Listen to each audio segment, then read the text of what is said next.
બોટાદમાં સરદાર વલ્લભભાઈ પટેલની 150મી જન્મજયંતિ નિમિત્તે બોટાદ જિલ્લા પોલીસ દ્વારા વિશેષ અવેરનેસ કાર્યક્રમનું આયોજન કરવામાં આવ્યું હતું। તાજપર સર્કલ ખાતે યોજાયેલા કાર્યક્રમમાં પોલીસ બેન્ડ દ્વારા દેશભક્તિની ધૂન રજૂ કરવામાં આવી હતી।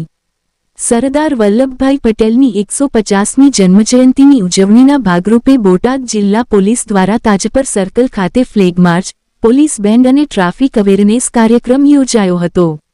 કાર્યક્રમ દરમિયાન પોલીસ દ્વારા વાહનચાલકો અને રાહદારીઓને ટ્રાફિકના નિયમોનું પાલન કરવા અપીલ કરવામાં આવી હતી।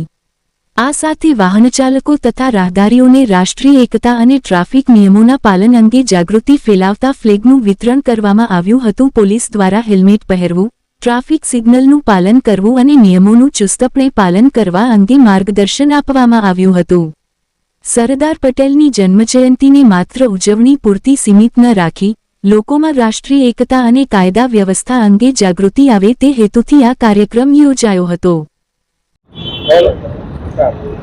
સરદાર પટેલ સાહેબની 150મી જન્મજયંતિના ભાગરૂપે રાજ્ય સરકારશ્રીના હર ઘર તિરંગા અભિયાનના ભાગરૂપે આજરોજ બોટાદ જિલ્લા પોલીસ તરફથી તાજપર સર્કલ પાસે ફ્લેગ માર્ચનું ફ્લેગ વિતરણ તથા ટ્રાફિક અવેરનેસ અને પોલીસ બેન્ડનું આયોજન કરવામાં આવેલું હતું। જે કાર્યક્રમ અનુસંધાને અહીંથી પસાર થતા વાહન ચાલકો તથા રાહદારીઓને ફ્લેગનું વિતરણ કરવામાં આવેલ છે।